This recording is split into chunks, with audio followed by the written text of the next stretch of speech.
Est-ce qu'il y a un vivant ici? Vous savez que le mois de décembre, c'est un mois où il faut lutter afin de traverser et aller de l'autre côté. Et c'est un mois où le diable nous réserve aussi beaucoup de surprises. C'est pourquoi il faut être toujours éveillé dans la prière, se lever dans les combats spirituels afin que l'ennemi ne se réjouisse pas à notre sujet. Ce jeudi est un jeudi spécial parce que nous voulons encore élever nos voix dans la prière et proclamer déjà la traversée et entrer dans une nouvelle année. Vous savez, dans Josué, Dieu dit à Josué, il dit: Josué, lève-toi, toi et ce peuple, et traverser le Jourdain. Il n'avait pas dit lève-toi, prends quelques tribus et traverser. Il dit toi et tout le peuple. J'aimerais qu'on commence déjà par là. Je vais te donner quelques temps de prière. Commence à confesser moi et ma famille, moi et mes enfants, moi et tout ce qui est à moi. Nous traversons déjà pour 2025. Que le Jourdain qui sépare 2024 et 2025 ne m'empêche pas de traverser. N'arrête pas ma famille. Est-ce que quelqu'un est ici? C'est le premier sujet de prière. Je te dis, c'est un culte spécial. Et tout ne se passe pas comme d'ordinaire. C'est selon ce que Dieu met à cœur. Regarde notre premier sujet de prière. Commence à prier. Déclare et proclame la traversée de toi et ta famille. Prions tous, alléluia. Je pensais que les gens allaient prier. Je veux voir des gens en prière. Déclare la traversée. Déclare qu'on fait cela au nom de Jésus.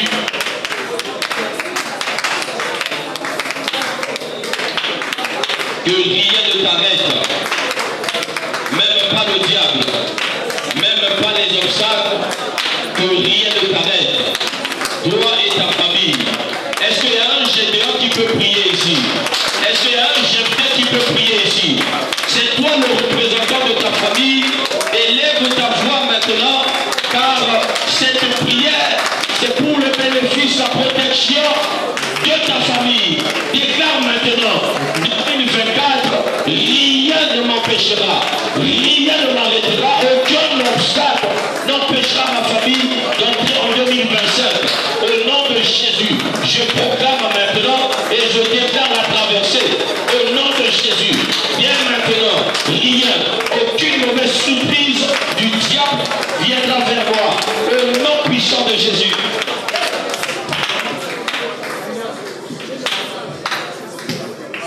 Amen. Ouvre un peu tes yeux. Nous ne sommes pas venus ici pour blaguer. Dis à ton voisin, nous ne sommes pas venus ici pour blaguer. Les Jésus, nous n'avons pas cru. Si un programme, c'est que c'est un programme où il faut faire avec tout son cœur. Alléluia. Dis à ton voisin, tu es le représentant de ta famille dans ce culte. Dis-le lui.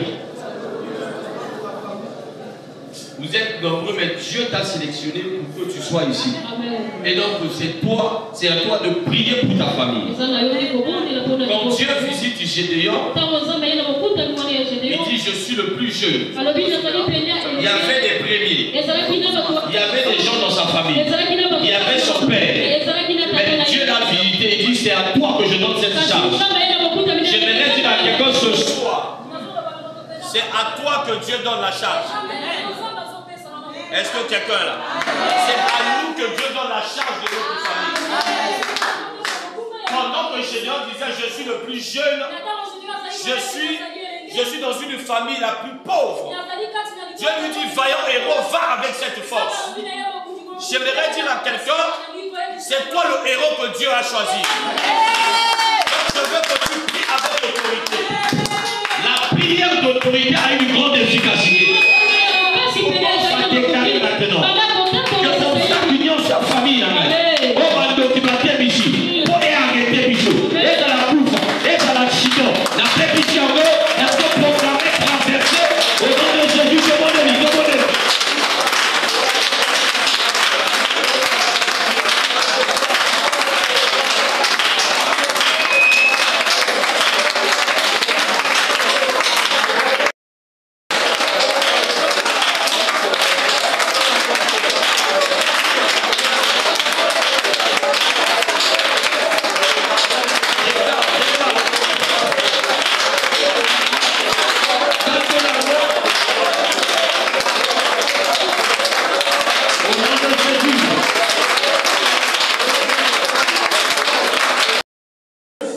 Amen. Prends ta Bible, nous allons lire la parole de Dieu. Nous allons lire le verset 9 à 11. Genèse 30, 11 à 9, je lis la parole de Dieu. Léa, voyant qu'elle avait cessé d'enfanter. Léa, voyant qu'elle avait cessé d'enfanter, Puis Zilpa, sa servante, et la donna pour femme à Jacob. Zilpa, servante de Léa, enfanta un fils à Jacob. Léa dit, quel bonheur! Et elle l'appela du nom de Gad. Léa dit, quel bonheur! Et elle l'appela du nom de Gad. Amen.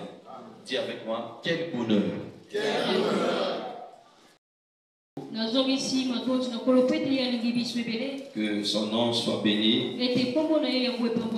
Et j'aimerais remercier Papa. Et avant tout, enseigner tous les modérateurs. Toute l'église. Que le Fils n'a pas d'honneur là où le Père est. On fait tout pour l'honneur du Père.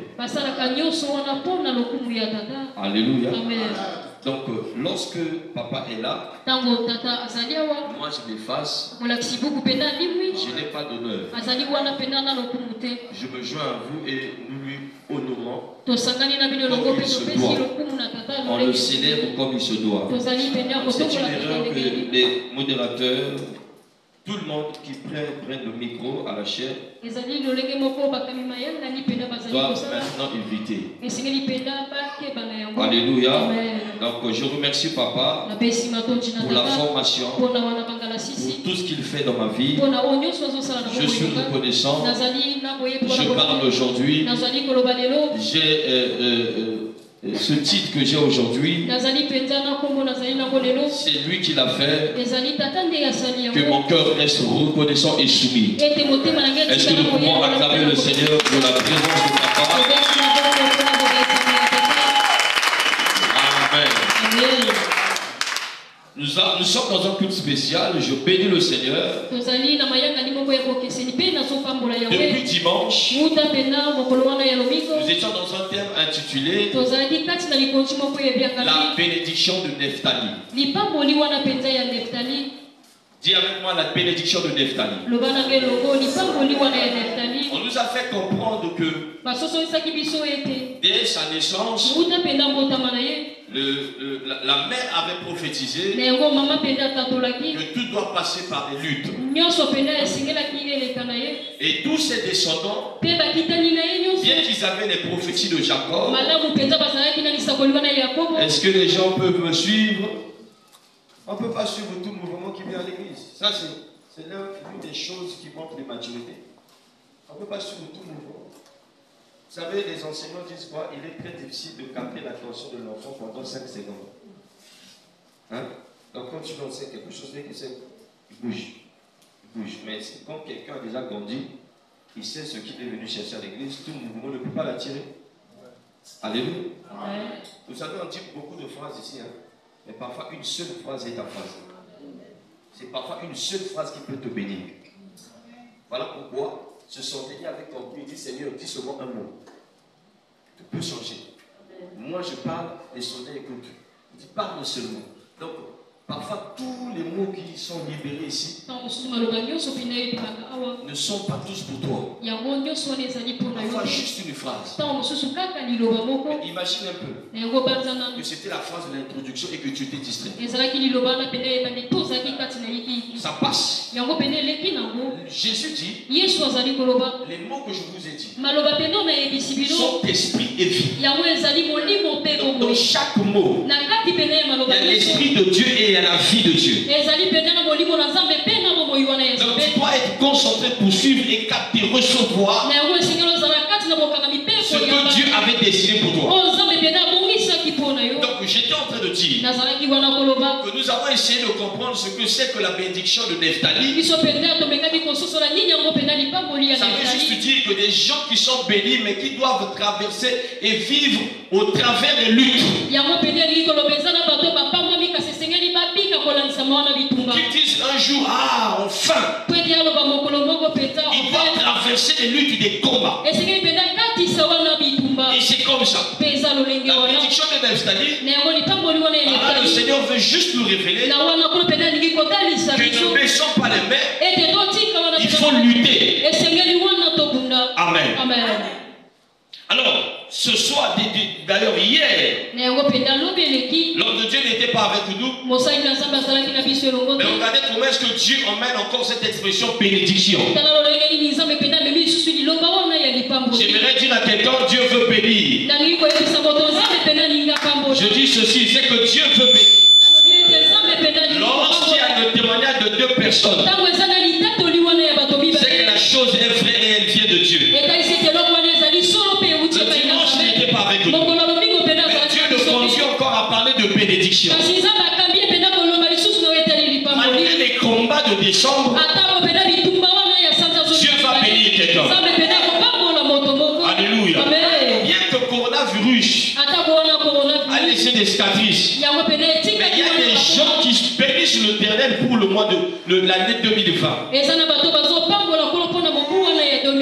D'aucuns ont pleuré, mais d'autres ont été bénis. Ce mois de décembre, certains vont pleurer, mais toi tu seras béni. Ta famille sera bénie. Alors ce soir, nous voulons parler de la bénédiction de Gad. La bénédiction de Gad. Nous sommes en train de naviguer et chercher à comprendre qu'est-ce que le père appelé Jacob avait déposé dans la vie de tous ses enfants. Suis-moi attentivement parce que ça va nous conduire dans la prière. La bénédiction de Gad. Il a donné naissance à beaucoup d'enfants. Et avant de mourir, il a béni ses enfants. Amen. Amen. Alors, pour mieux comprendre l'histoire de Gad, la Bible dit que Léa avait cessé d'enfanter. Ce n'est pas parce qu'elle était déjà dans la ménopause. C'est ce que nous appelons la stérilité secondaire. Elle a mis au monde, à un moment donné, paf, ça s'arrête. Or, elle était dans un foyer polygame et donc c'était la concurrence. Et pendant ce moment d'arrêt, elle était menacée et elle n'était pas dans la joie. Le bonheur n'était plus là et c'était le malheur. Amen. Amen. Et qu'est-ce qu'elle va faire? Ce jour-là, elle va prendre maintenant sa servante. Elle donne à son mari. Et quand le mari est allé avec la servante,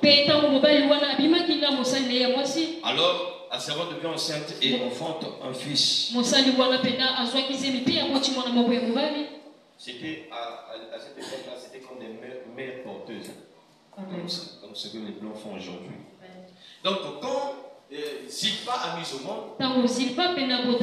Écoutez-moi très bien. Léa prend le fils et dit quel bonheur. Dis avec moi quel bonheur. Et elle lui donna le nom de Gad. Oh, Gad veut juste dire le bonheur. Dis avec moi le bonheur. Pourquoi? Parce que elle n'était plus dans la joie, elle n'était plus heureuse. Mais l'arrivée de l'enfant a ramené la joie, a ramené la paix, a ramené l'équilibre, a ramené la paix dans son cœur, a ramené le bonheur. Et il dit,